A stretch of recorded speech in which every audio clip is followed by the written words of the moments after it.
Guys, what it is your girl Cadillac. I am Cadillac Dixon. I am the OG prison wife. Yes, I have been a prison wife for the last 20 plus years, and through my long content you may know me as the Drama Life Prison Wife. Yes, it's your girl Cadillac.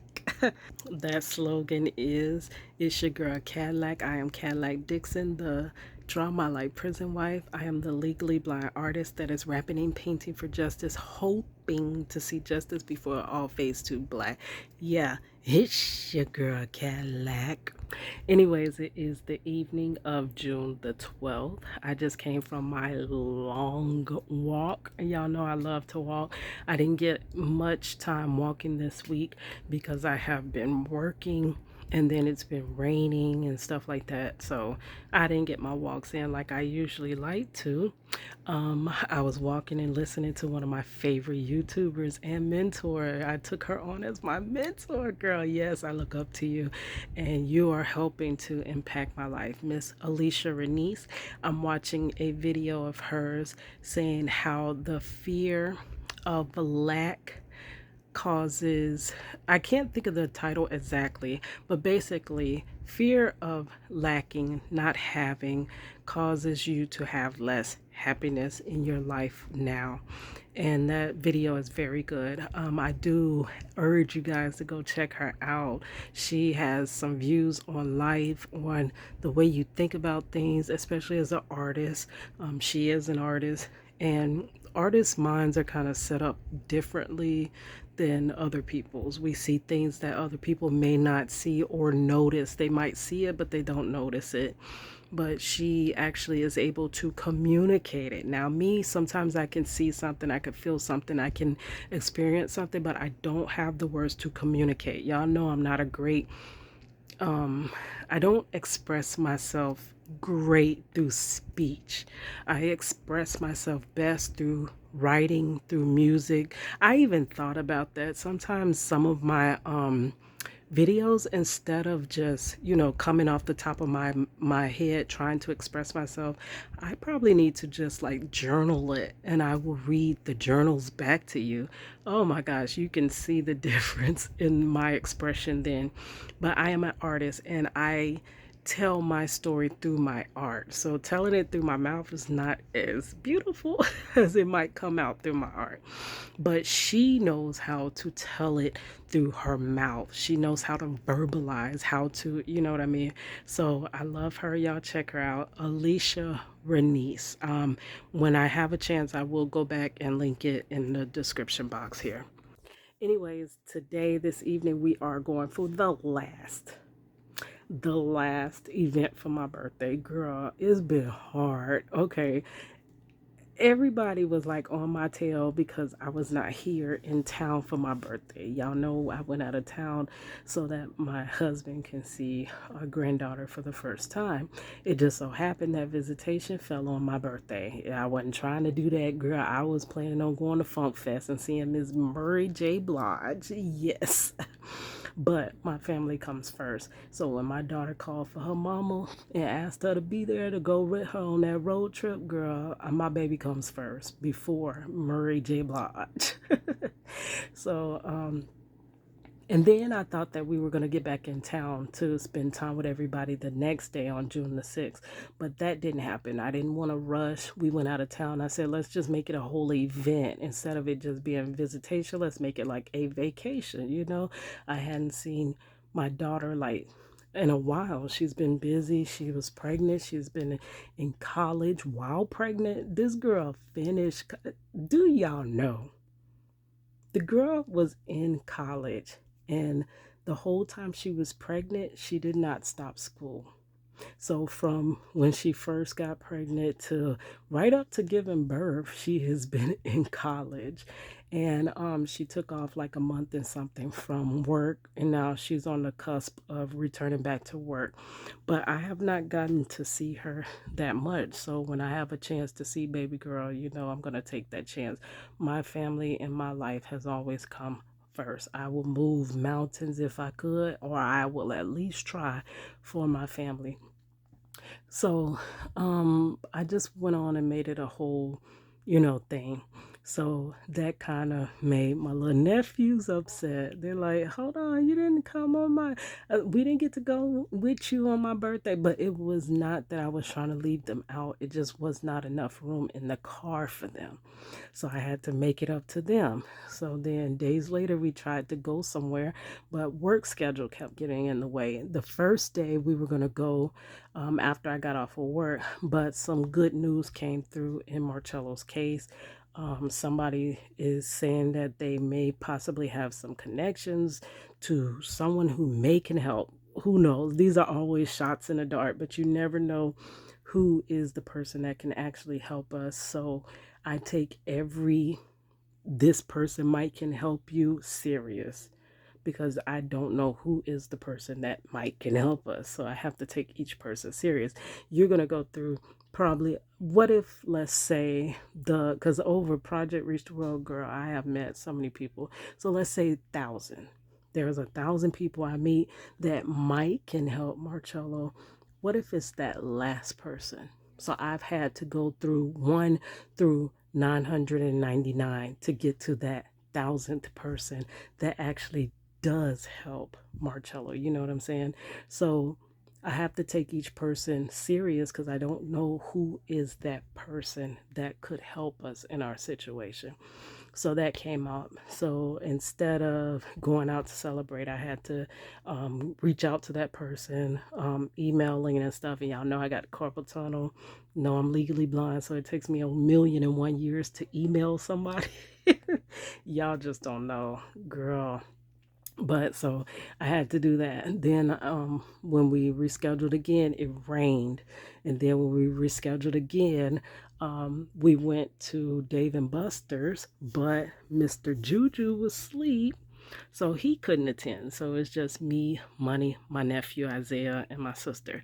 So it was still somebody missing. So now we got to get Mr. Juju and my aunt. She was supposed to go with us Monday to eat, but I didn't get back in town in time. So I'm trying to get everybody together, which is hard. So this is the last attempt. Whoever don't come tonight, baby, there's a birthday next year. Let's say, Lord's willing, there's a birthday next year. We just gonna have to get together then. All right, so just came from my walk. It is raining, about to get my shower and get ready to go out. But I did tell you guys that there was a topic that I wanted to talk about pertaining to prison wife life. Now, the thing is, with being with someone that's incarcerated, I'm thinking that, okay, so Marcello, half of his life he spent out, half he spent in prison. But the world has changed so much since he's been in prison. He's been incarcerated since 2002. Now, if y'all were even alive in 2002, because there's so many people that 2002 and they're grown now, case in point, our daughter. So if you were alive and old enough to know, in 2002 to now, the world has changed so many different ways. And for some reason, it feels like the world is so much more busier. It's been strategically made to the point where there's always something to do. Because things are at the tips of your fingers, you can do things online. They're throwing more things at us to do. Like it's always some bill due. It's always some recertification due. It's always something you have to attend to. Like it almost feels like all times a day, even on the weekends. It's just always a constant. And then even back in the day with working, it used to be a first shift, a second shift, a third shift. Now they have this thing called flexible shift, which means work any freaking time of day that we feel like you should work, which makes it where you're trying to fit your life into your work schedule is the first thing. It's like a Tetris block. Work goes first. Now you fit in self-care, family, passions. Everything has to fit in, relationships. Everything needs to fit around this big, huge chunk in your life, which is work. Like, girl, that is very challenging. It doesn't work. But it didn't used to be like that. It used to be where people worked a day shift. They got off, they had the evenings free. Or a person would work the night shift so that they can have the mornings off and go to work in the night. You know what I'm saying? Like, it wasn't this always having to do stuff. And I think that's the part that Marcello does not get. Because the thing is, I would talk to Marcello and he'll be like, okay, case in point, just like I'm supposed to be writing the warden, basically to beg for our visitations back. And it really irritates me. It feels like I'm begging. I ain't even gonna tell y'all what I told him that it felt like. Whoo. But if I had to beg them for my last breath, I would rather just not have my last breath. I do not want to beg these folks. But, unfortunately, for me to ever see my husband again, unless he's going to come out them gates, I have got to beg. So I have to write this letter to the warden. So he's like, have you wrote the letter yet? And I'm like, Marcello, we literally just talked about that last night. And he's like, yeah, that was hours ago. And I'm like, hours ago? That was just a few. Do you know, after we talked about that, I had to finish this, I had to finish that, I went to work. Like, it feels like it was just moments ago to me. In his mind and in his reality, it's hours later. See, hours inside the prison go by so much slower than days outside the prison. I don't know if I have any prison wives that can relate to this, but I just feel like he thinks that I'm kind of just not doing things, that I'm kind of just putting stuff off. And it's not that, it's just, it is so much for me to do. Like, I'm trying to help our daughter. Our daughter just had her baby, trying to get her settled. I don't want her to fall down this trap that I fell down. It felt like a trap door of always having to be everywhere at once, like having to work, having to be the mother, having to do this, having to do that, have to keep the house together, have to pay the bills. Like, I don't want her to live that life. I never wanted her to live that life, a life of have to do's. I wanted her to live a life that she wants to live. I'm not living the life I want to live. I desire to, but I'm not. I'm living the life that I have to live. I have to work to pay bills. I have to do this to eat. I'm living a have to life. And I didn't want her to live a have to life. So I'm trying to help her get on her feet and get her footing good. Because don't come down this dreadful path that I'm down, where you kind of lose yourself in being a mother, and I'm trying to recover myself. But girl, Kita is so far gone that it's kind of difficult going back and finding your girl. But I'm gonna find her. I'm gonna get her. I'm gonna find her for y'all. But I'm doing a lot. I'm doing a lot. I'm still working, and the shift has gotten a little easier, but I'm getting tired. I'm drained when I get off of work. I'm not being able to finish my creative projects, which really F's with your girl's mind, because I'm feeling like I'm not an artist. An artist creates art. If I'm not creating, I am not an artist. So, girl, it's a lot going on. And he's like, oh, so you haven't done this yet? Then he'll ask me about something, and I'm like, no, I haven't got to that. And he's like, basically, you get to what you want to get to, and it's not that. It is not that. Like, sometimes he refers to this YouTube. He's like, you always make time for YouTube. And basically, trying to say that I feel like YouTube is more important than maybe writing the warden and stuff like that. And I don't feel like that. What I feel like is I look at things, the possibility of what YouTube could be. I have seen what YouTube has done for people in the past. It has taken them let's take example Christina Randall, one of my favorite YouTubers, right? She was in prison. She was incarcerated in Lowell's Women's Facility in Florida. Yes. And she got out of work. I'm sorry, she got out of prison. She didn't really have anything. She grew up a hard life, moving home to home to home. That ended her in prison. When she got out of prison, she didn't have anything. She didn't have much family at all.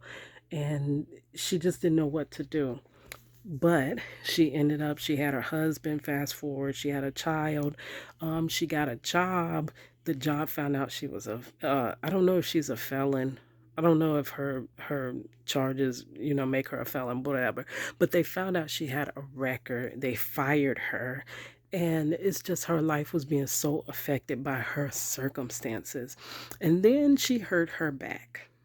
Girl, back pain, neck pain is nothing. Even carpal tunnel pain. People think carpal tunnel is nothing. Baby, carpal tunnel basically had it ain't ruined my life, but it's made my life so much freaking harder. Add on back pain, neck pain, herniated disc, pinched nerves. Girl, the list goes on and on and on. And your girl's eyesight is failing. So it makes it so much harder. So she was dealing with all of that, the back pain, the not being able to keep a job, this, and that, till her husband told her, just stay home. I'll figure out a way, you stay home. She started YouTube. This girl is a freaking millionaire now, just from YouTube.